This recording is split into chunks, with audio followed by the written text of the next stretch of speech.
जी हाँ गाइस, आपकी आंसर की आने के बाद बहुत सारे बच्चों के मन में ये डाउट आ रहा है कि आखिरकार आंसर की को चेक कैसे करें।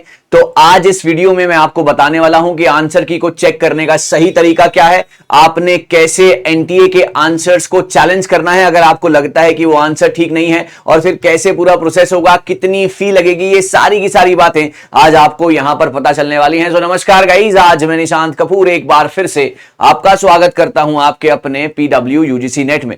सबसे पहले आपने क्या करना है गाइस, सबसे पहले आपने जाना है एनटीए की वेबसाइट के ऊपर, है ना। आप यहां पर आए एनटीए की वेबसाइट के ऊपर, इसके बाद आपने click here to question challenge, है ना, यहां पर आंसर की को चैलेंज करने का एक सीधा सीधा सा ऑप्शन है। आप यहां पर इस ऑप्शन को क्लिक कर लीजिए। इसके बाद आपके सामने एक पूरा का पूरा डाटा क्रिएट हो जाएगा, जैसे कि एप्लीकेशन क्रीडेंशियल्स यहां पर डालने, अपना एप्लीकेशन नंबर, अपनी डेट ऑफ बर्थ और सिक्योरिटी पिन, ये आपने करना है। इसके बाद जो है आपका काम स्टार्ट होता है। जब आप ये कर देंगे उसके बाद मैं आपको समझाता हूं कि आपने करना क्या है एग्जैक्टली। देखिए, अब इसके बाद आपने क्या करना है, इसके बाद आपने चीजों को और ज्यादा आसान बनाने की कोशिश, ये बहुत ज्यादा जरूरी है, जरा समझने की कोशिश कीजिएगा। आपने सबसे पहले देखो, आपको ना एक क्वेश्चन की आईडी दी होगी, आपको क्या दी होगी, यहां पर क्वेश्चन की आईडी दी होगी। जैसे ही आप अपनी क्रेडेंशियल्स डालेंगे, क्वेश्चन की आईडी मान लीजिए 192740 है, यहां पर ये क्वेश्चन आईडी है। उसके बाद यहां पर लिखा होगा करेक्ट आंसर, है ना।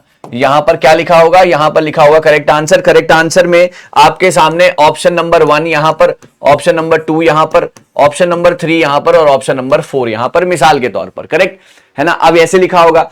अब एनटीए ने जो है, एनटीए ने इसको as a right answer mark किया है, एनटीए ने इसको as a right answer mark किया है, लेकिन आपको लगता है कि आंसर ये नहीं है, आंसर नंबर 4 है। तो आप क्या करेंगे, आप आंसर नंबर 4 के ऊपर क्लिक कर देंगे, है ना। आप क्या करेंगे, आप आंसर नंबर 4 के ऊपर क्लिक कर देंगे, और फिर जो है आप मान लीजिए कि यही एक क्वेश्चन है।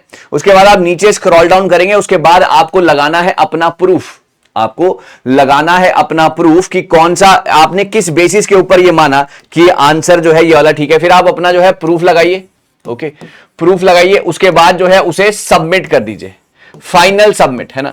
जब आप उसे फाइनल सबमिट कर देंगे उसके बाद आप चेंज कुछ भी नहीं कर पाएंगे, इस बात का ध्यान रखिएगा, ओके। आप प्रूफ लगाने के बाद claimed answer list upload document, आपको चूज फाइल करनी है ना। यहां पे प्रूफ की जगह यहां पर लिखा होगा चूज फाइल, कि आप किस बेसिस के ऊपर ये बता रहे हैं कि आपका वो वाला आंसर ठीक नहीं है जो एनटी ने दिया है, आपका आंसर ठीक है। उसके बाद आप कर देंगे यहां पर फाइनल सबमिट, है ना, कैप्चा डालकर आप कर देंगे फाइनल सबमिट। और जब आप एक बार फाइनल सबमिट कर देंगे उसके बाद किसी भी तरीके का दिक्कत, किसी भी तरीके का चेंज जो है एक्सेप्ट नहीं किया जाएगा। और उसके बाद जब आप अगली स्लाइड के ऊपर जाएंगे वहां पर आएगा आपका पेमेंट का ऑप्शन। अगली स्लाइड के ऊपर आप जब जाएंगे, तो मैं अगली स्लाइड ही कर देता हूं यहां पर।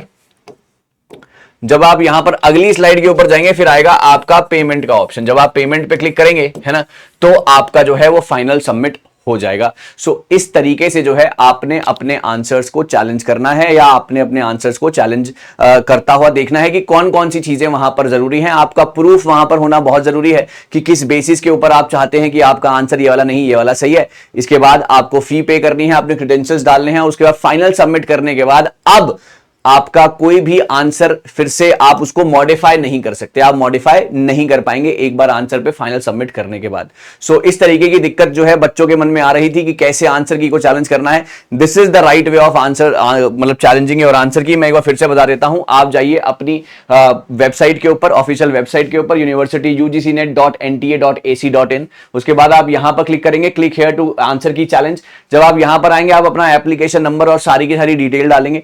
देन आपने कुछ नहीं करना, आपने सिर्फ यहां पर जो है क्वेश्चन आईडी मान लीजिए ये वाली दे रखी, ये वाला क्वेश्चन आईडी है आपकी, और वहां पर एनटीए ने ये वाला आंसर मार्क किया हुआ है। आपको लगता है ये नहीं, ये वाला मार्क है, आप इस पे क्लिक कीजिए। उसके बाद आप फिर प्रूफ सबमिट कीजिए, फाइल चूज कीजिए, है ना, जो भी आपके कंप्यूटर पे सेव है आपने सेव करिए कि इस वजह से मैं कह रहा हूं कि मेरा ये वाला ऑप्शन जो है ठीक होना चाहिए। आपने चूज फाइल करा, सबमिट करा, और उसके बाद अगली विंडो पर आपका पेमेंट का ऑप्शन आएगा, फिर आपका आंसर जो है वहां पर चैलेंज हो जाएगा। So this is the complete scenario. कोई भी डाउट हो, कोई भी परेशानी हो, कमेंट सेक्शन में नीचे लिखिएगा। ऐसी और शानदार जानदार वीडियोस मैं आपके लिए बनाता रहूंगा, और जो भी आपके मन में डाउट होगा उसको कैटर करता रहूंगा। Thank you so very much, all the very best. अपना ध्यान रखें और ऐसे ही जुड़े रहें। बहुत बहुत शुक्रिया।